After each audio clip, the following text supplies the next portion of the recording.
সরকারের যে কারো গায়ে ময়লা লাগলে ওই ময়লাটা আমাদের গায়ে লাগে। এর জবাব ডক্টর ইউনূসকে দিতে হবে।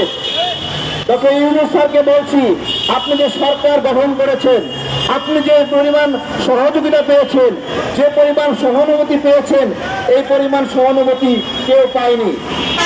এতগুলো ভুল, এতগুলো অন্যায়ের পরে এখন পর্যন্ত ডক্টর ইউনূসের পদত্যাগের দাবিতে কোনো কর্মসূচি হয়নি।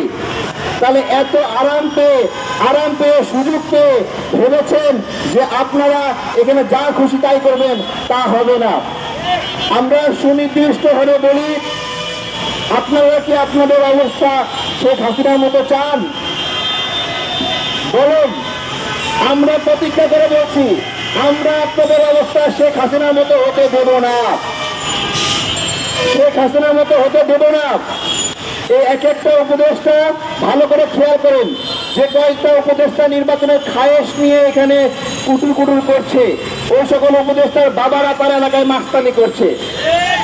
সব কটা যে কটা উপদেষ্টায় নির্বাচন করছে, যদি স্পষ্ট করি, উপদেষ্টা নাহিদ ইসলাম তার বাবা বনশ্রী আফতাবনগর রামপুরা এসব এলাকায় মাস্তানি করছে।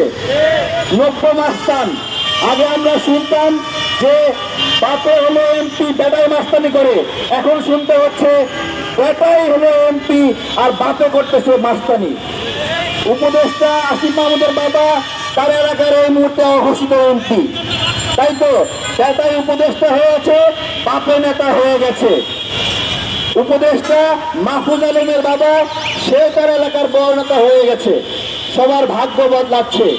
তো এই ভাগ্য বদলানো যদি হয়, তাহলে এই যে স্লোগান দিলেন ক্ষমতা না জনতা, এখন আপনারা আগে বললেন জনতা জনতা, এখন বলা হচ্ছে ক্ষমতা না জনতা, বলছেন ক্ষমতা ক্ষমতা। এতদিন স্লোগান দিয়েছেন কোটা না মেধা, আমরা সবসময় বলেছি মেধা মেধা, আর আপনারা এখন বলছেন কোটা কোটা। তো আমরা স্পষ্ট করছি আন্দোলন দলের পক্ষ থেকে, আজকে আমাদের এই প্রতিবাদী প্রোগ্রাম শুরু। কোন উপদেষ্টা এমপি নির্বাচন করতে পারবে না, পদত্যাগ করেও এমপি নির্বাচন করতে পারবে না। আর কিসের এমপি নির্বাচন? এরা যে পরিমাণ চুরি জামারি করেছে, দুদক কোথায়? দুদককে কেন আমরা দেখি না? দুদক নামের কোন প্রাণী বাংলাদেশে আছে নাকি এই মুহূর্তে? আছে নাকি? দুদক হয়েছে দুর্নীতিবাজ বড় লোকদের ফ্যান ক্লাব। এই দুদক যদি দুর্নীতিবাজদের ফ্যান ক্লাব হয়ে থাকতে চায়, তাহলে দুদকের ইট আমরা খুলে নিয়ে আসবো। কোন উপদেষ্টার বিরুদ্ধে কোনো তদন্ত হচ্ছে না, এতগুলো ইনফরমেশন বেরোচ্ছে, কোনো নোটিশ নাই, রিপোর্ট নাই। আর দুদককে কি বলবো? দুদক আমাদের এই যে ফায়েজ তৈয়ব ভাই, প্রধান উপদেষ্টার বিশেষ সহকারী, ফায়েজ তৈয়ব ভাইয়ের বিরুদ্ধে আপনার হলো ব্যবস্থা নেওয়া শুরু করছে, আর দুদককে প্রধান উপদেষ্টার কার্যালয়ে ডেকে নিয়ে গেছে। আবার কথা, ডক্টর ইউনূস স্যার, আপনার দপ্তর দুদকের চেয়ারম্যানকে ডাইকা নিয়ে গেছে। কেন ডাইকা নিয়ে গেছে? বলতেছে যে কেন এই যে ফায়েজ তৈয়বের বিরুদ্ধে তদন্ত হচ্ছে, এই যে দুর্নীতির প্রতি মায়া দেখানো শুরু করেছেন doctor Yunus sir. Doctor Yunus sir, আপনার যে সামনের চেহারা, যে ইন্টারন্যাশনাল গ্রেডের এ ক্লাস, এটাকে এ ক্লাস থাকতে দেন। এটা যদি বি ক্লাসে করতে চান, এটা কিন্তু অলরেডি কোন ক্লাসে আছে আমরা জানি না সবাই? ডক্টর ইউনূসের ফেস কোন ক্লাসে আমরা জানি না? সেইটা যদি বলা বলি আমরা শুরু করি, তাহলে পার পাইবেন না। আমরা আলটিমেটাম দিতে চাই। স্যার, আমরা কি 7 দিনের আলটিমেটাম দিতে পারি?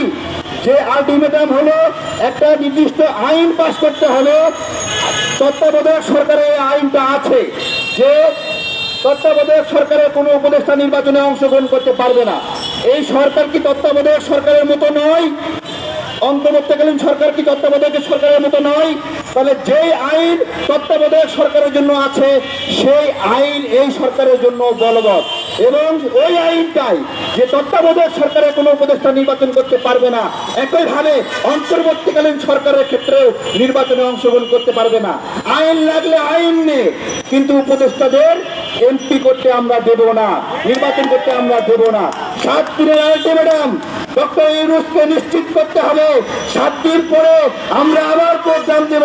যদি এর মধ্যে এই উপদেষ্টাদের নির্বাচন করার বিষয়ে ডক্টর ইউনূস সঠিক সিদ্ধান্ত নিতে ব্যর্থ হয়।